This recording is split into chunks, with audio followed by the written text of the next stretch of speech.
This is voice acting the audiobook way. Oh my gosh! It is? Yes! It's amazing! Everybody clap together at once. 1, 2, 3.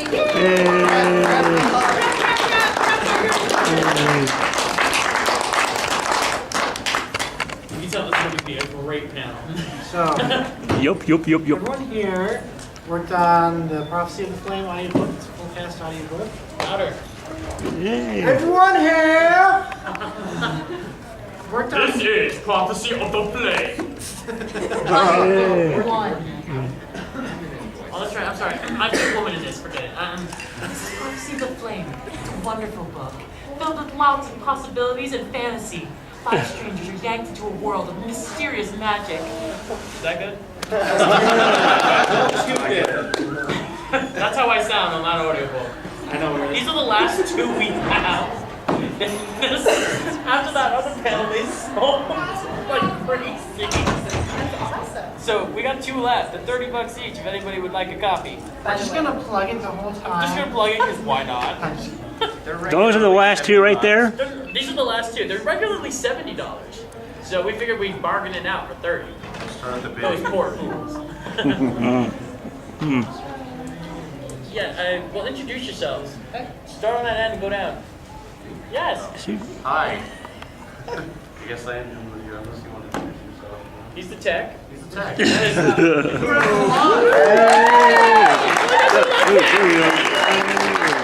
Awesome job. They don't get enough respect. And my name is Matt. I play manager Bontrager in the book. So that's enough about me. What about you, Dante? Amen, brother. My name's Brad Beachel. I played Prince Alexandros. I also did quite a number of extras as well, including Paige William Does he even say that? and I think I only wrote 2 things in there. yeah. Yeah, additional voices. Yeah. You were Paige William. You were also. Listen to it. Try to figure out who I am. You were. My name is Preston Cowley. I played Marathon the Old Wizard. Several other voices in the audiobook. And I'm starting to do some voice work for Yeah, you can say that. Return of the Guitar Lord. It's a new video game. Yeah. High five. High five. Totally nice. Actually, she were in on that as well. I'm getting this like. I'm bringing back the team so we can do a video game. I think it's awesome. They like hired us out, so we're all excited. Just saying, but that's not an audiobook, so you know it doesn't matter. I'm Marky T. Chocobo. If you don't know me by now, get out.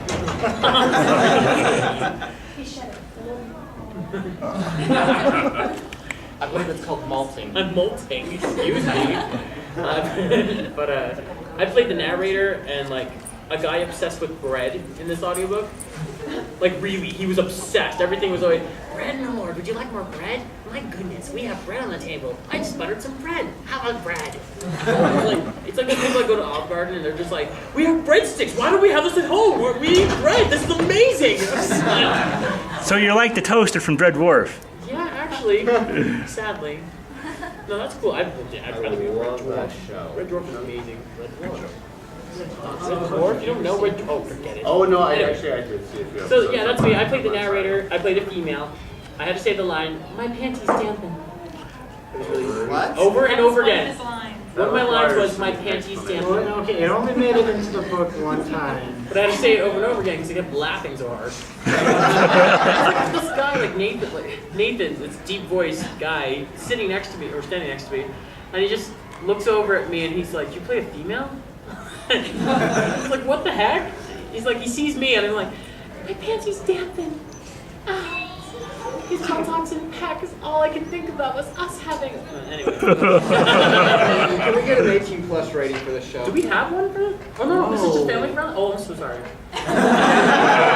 I said lines like, he smiled sardonically. Anyway, and then we have the lovely and talented and incredibly hot Lisa Wilkerson. Hi guys.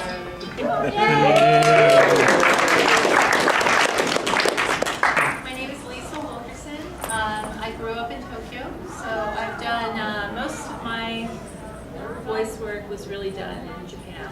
I was in radio for 20 years there, and through that, I've worked on Shamu. I did a few characters in Shamu. I'm also in Tekken as Christy, Nina Williams, Zafina, and Joy Boy. I also did Joy as well in Florida. Joy. And then Sarah Bryant is in Virtual Fighter. And Crazy Taxi. I did quite a few characters. Ah! Selma was a fan. I believe it was a steamboat. Yeah. The sounds of the ocean. What ocean do you go to? And then in the audiobook, I play Crystal. A very interesting character for me to portray, but yeah, it was a great experience. Warky, through my friendship with Warky, kind of brought me into this project. And, Go on.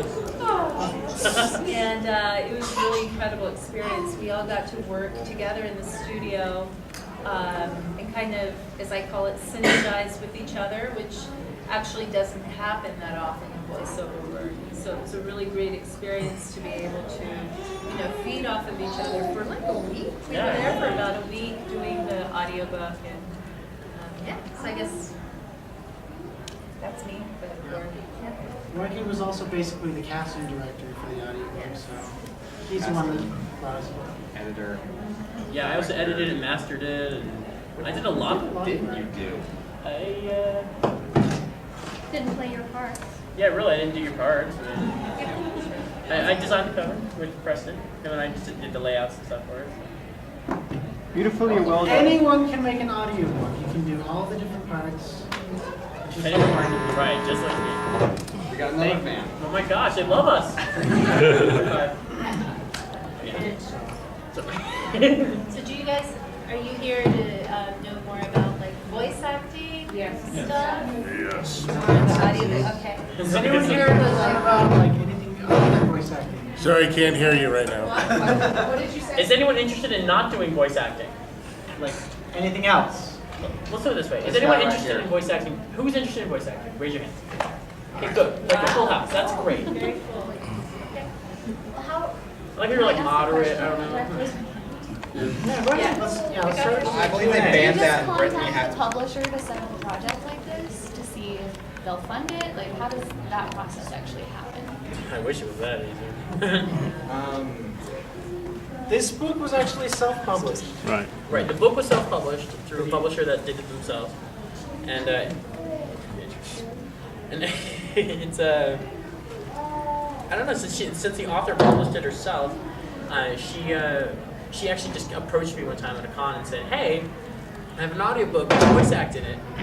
And I was like, "Yeah, sure, that sounds okay, and I'll do it." She's like, "It's for charity," and I was like, "Okay, cool. I'm cool with helping homeless people, Okay, you put the book together.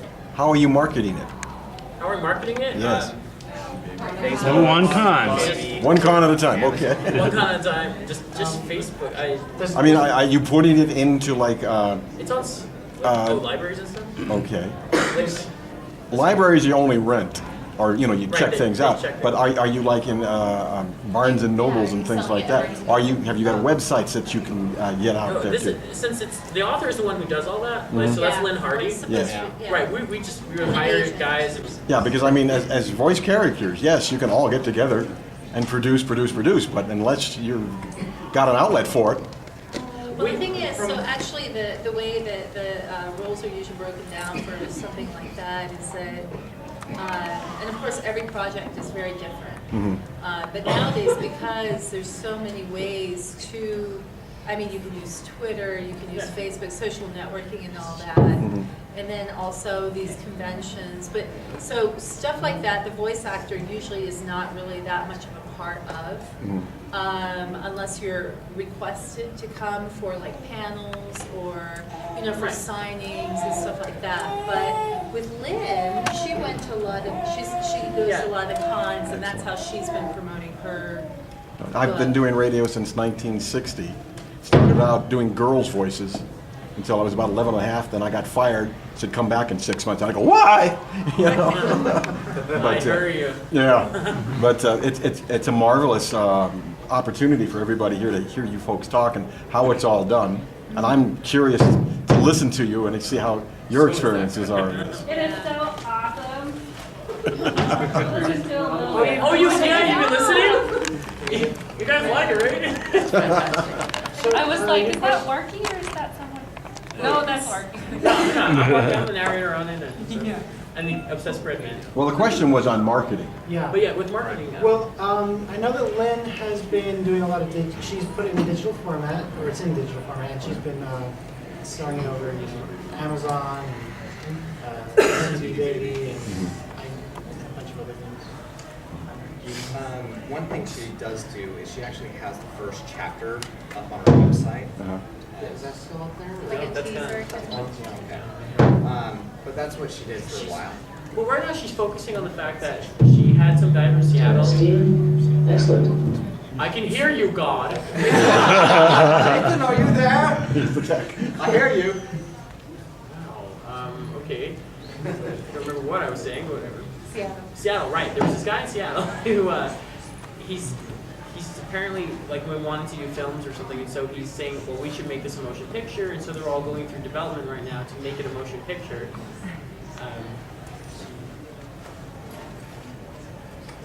She's trying to make, that's about it, she's trying to make a motion picture out of it, and we don't know if we'll be doing another book with it, we don't know the marketability of it, but she's been focusing all of her efforts on a Facebook page for the movie instead. So all of her websites went down, everything's gone, it's just the Facebook page now. I don't know if that's a smart move, but Well, you don't want to. probably temporary for now, but right now everything, if you go to prophecyoflame.com, it links to a Facebook page for liking her movie that is in it. And I think at the end of the day, anyway, like right now, the way things are, and I think it's probably the same. And I mean, the whole entertainment world is kind of in this very interesting, Right. flux, right? As I'm sure you know, being in radios. Well, having 30 been in 30 years radio. ago, I produced a show called Sergeant Scarlet of the Northwest Intergalactic Stellar Star Mountains. Doesn't do right in space, basically. And we syndicated that. And it was a 5-minute program from morning drive. 5 episodes made up the whole story. And it was a lot of fun. In all honesty, I wish someone would come back because radio, all I hear is the same song over and over I know, again. I know. And I want I was also the head writer for a number of years for science fiction mystery theater. And I had to come up with a script a week. And I played a lot of the characters in it. So. Wait, MST for gay? Pardon? Oh, No, not to be mixed up. Again, we're going back 30 years for this one. Yeah. far before that. About how many voices did you do each? And I have a question. Since you have a woman, why did you do a woman? Well, She's a real thing, it's better. I can I mean, I'm just saying. But how many voice characters did you all do each? Did you have to really change your voice for each one? Like, how did you guys do that? Okay, Lisa played, she played 2 really main characters, and then she played 4 minor ones that were like extra ones in there. Preston did 11 characters, Brad did 13, Matt did 1. Did you? No, you did 2. Right, the guard and the other, and Bontrager. I did 4, and then. I think he did the narrator. But I was the narrator, so that was immense and horrifying. But the reason about a woman, I thought I was going to play it as a man. I was supposed to play as a man, so when I got in the studio, she's there, the author's there, and I start and I go, Prophecy of the Flame, book 1, audiobook. And I go, Kyle slows his step, what are you doing? And I'm like, what?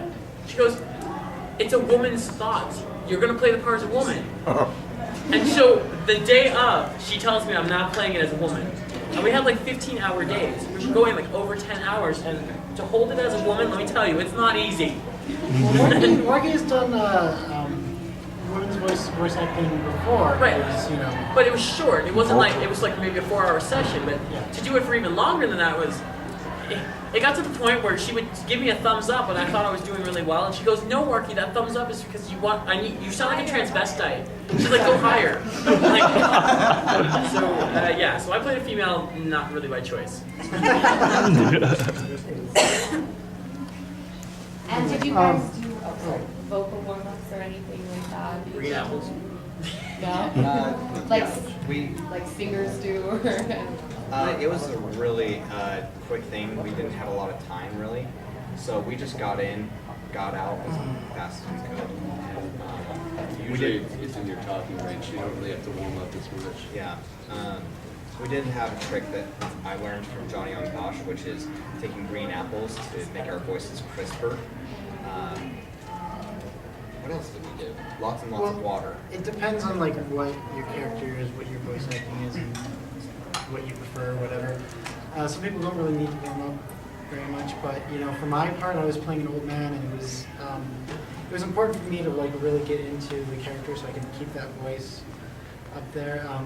So I would watch, you know, I'd like look up YouTube videos of like Sean Connery and like Ian McKellen and stuff like that, and just emulate them for a little while before I go in and listen to that, get it really in my head. Can everyone hear me? Am I speaking too quiet? Yeah, the mic. Yeah, the mic. Hello? We have a microphone. So I was saying, for my old man character, I had to, you know, listen to a lot of voices and that old man voices in order to get into the role a bit. And you know, if you're gonna speak high range, you probably would warm up a little bit like that. Yeah. Does that answer your question? Yeah. Okay. I asked him before, but like, how do you go about doing voice acting? Like, how can you get into the industry? Because It's not who you know, it's who Sometimes. you talk to. It's a combination of things, really. You can go looking for it for yourself. You can get an agent. I networked through conventions. No joke. I got asked to do the audiobook at a convention. I mean, she approached me. She was like, because I was making fun of people as they walked by. Not like that, like, yeah. Wow, I said because this lady was talking. She's like, oh my gosh, you're like dressed up in your cosplay. Oh my gosh, I totally look for that. And so I started making fun. I was like, oh my gosh, I can't believe it. Your dress, your fingernails, your earrings, you make your whole head sparkle. And so, actually, yeah, that's probably why, because I was making fun of all the girls who were like, oh my gosh, you chose curls? You know? I was like, oh. But, I mean, honestly, I did a voice acting panel.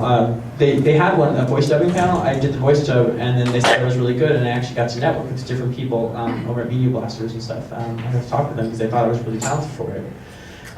This is all just from conventions, guys. I mean, you never think that's going to make a difference in anyone's life, and then all of a sudden you're like, oh, it makes every difference. How about that? So, I'm sorry. Just Lisa, please talk.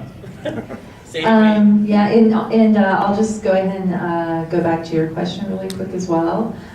Usually what I do, like depending on if it's a video game or what kind of voiceover job it is, a lot of times you don't actually know what you're going to be doing until you get to the studio. Like they like to keep a lot of it under wraps.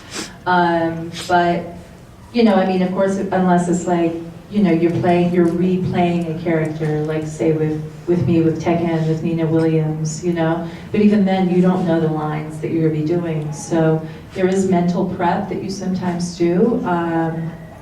But yeah, I don't think, did we really do anything as far as like vocally? I guess like, yeah. The green apple thing. The green apple thing, and then lots of water. And then for me, and probably because I used to do a lot of radio shows in the morning, and sometimes you know how your mouth is just kind of like, you know, when you wake up in the morning. So I like to do it before I go into the studio,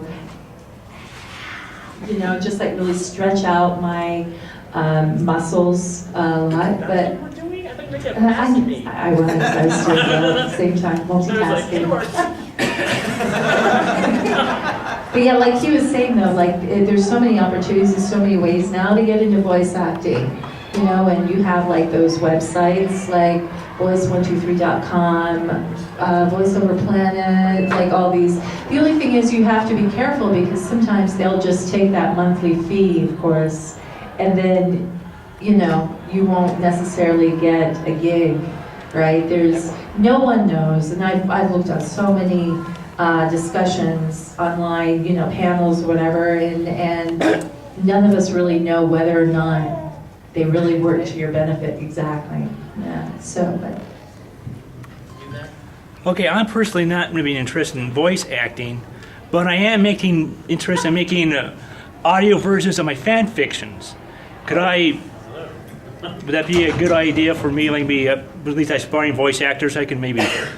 Well, I don't know if I could pay them, but hire them and they use that on their resume or. It's fun, trust me. Depends on the fan fiction. Right. I break a couple and I played a tentacle monster once. Anyway. I think it's. I'm praying there's no clips anywhere. Honestly, if you want to get audio for your fanfiction, you give people opportunities to have those credits. It does help. Everything helps. A wise person once told me, if you don't have enough to fill your resume, use a bigger font. So he goes, and as you get more, just kind of lower it a little each time.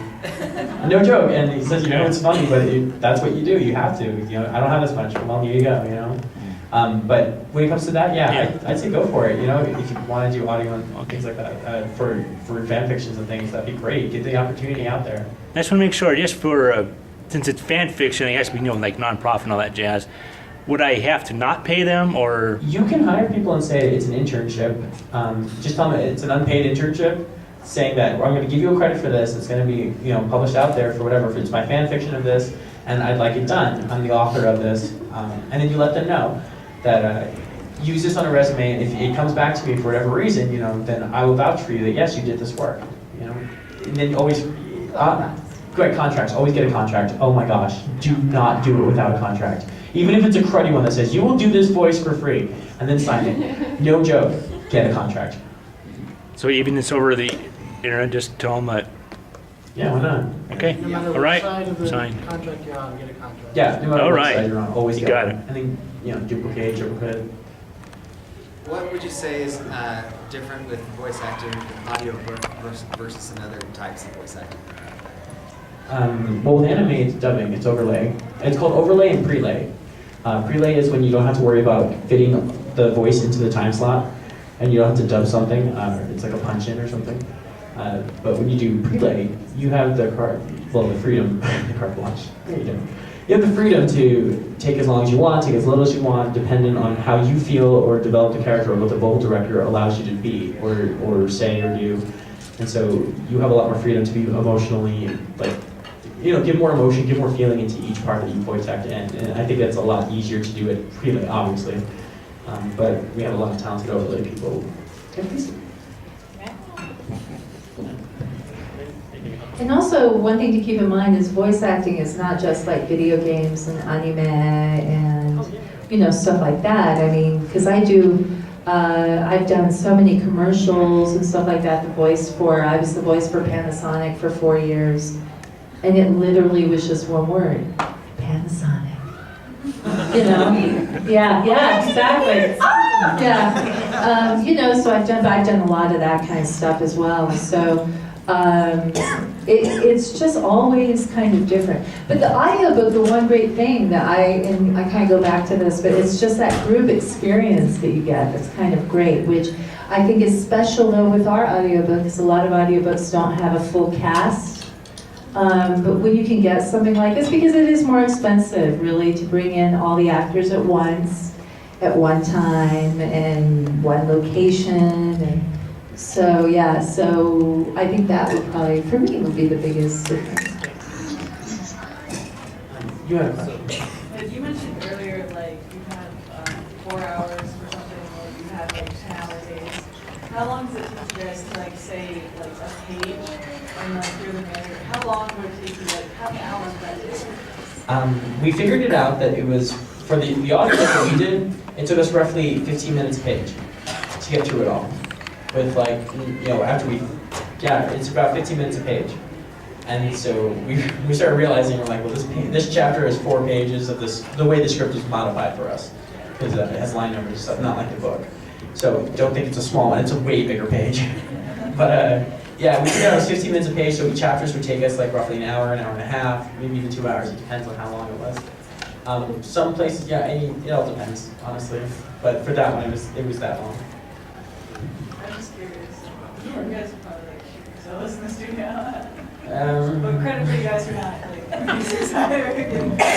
No, we weren't suicidal. We took drugs. Okay. I drank milk. I was drunk. Word of advice, never come to the studio drunk. I'm guessing you've done it before? Not me, I mean. We know someone that did, and... Oh, yeah. Yeah, remember? He was drunk, he came back, he's like, I can't see the words. And we were like, that's not good. And the studio smelled. Yeah, the studio smelled of alcohol. And we were just like, okay, but it worked out. The audiobook's amazing. He was just like, I don't care. Let's. It's great. It was so great. That's the spirit. No, he had high spirits. Yeah, what was the question? What was the question? How did you feel? It was just the page. Oh, Yeah, how long was you? Yes, you. And you. So, is this is locally done, right? It's in Utah? No, it was done in Idaho, actually. That's where we recorded most of it.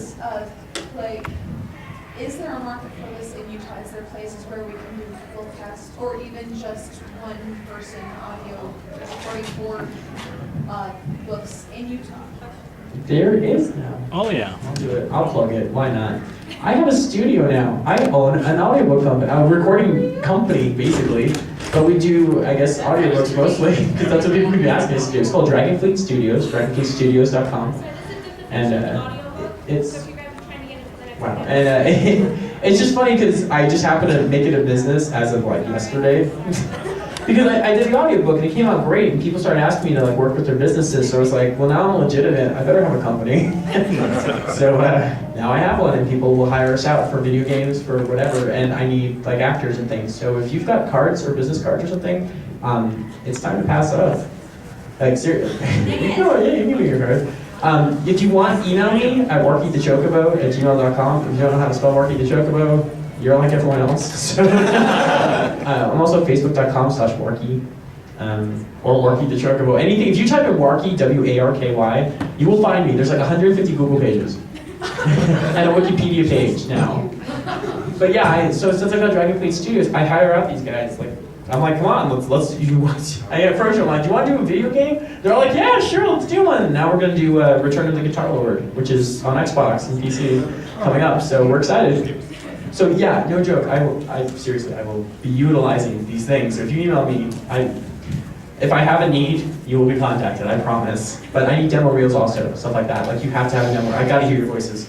So please approach me about it. What kind of voices are you looking for? Guys, listen, I'm sorry, but we're so out of time. Yeah, they just told, in the little doorway, they just said, sorry, you're done, wrap it up.